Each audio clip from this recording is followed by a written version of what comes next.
tie būtu meli. Ja teikt, ka Rolanda dzīves sastāv tikai no vajāšanas. Tā nemaz nav. Grāmata par savu ceļu iešanu, lai kāds tas arī būtu. Grāmata kā spēcinātāji un nepārkārt lasītājiem atgādināt.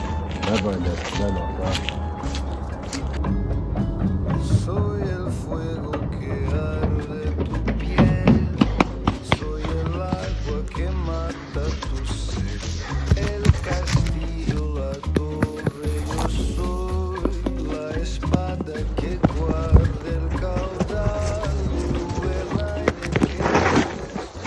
Lai cilvēks kļūtu par cilvēku, viņam ir jāaiziet cauri Eluņu šķīstīto, caur tūkstnesi un džungļiem. Tikai tad viņš spēs nevien saprast, kas labs un kas ļauns, bet arī pārvarēt pašu pretsats starp labo un ļauno.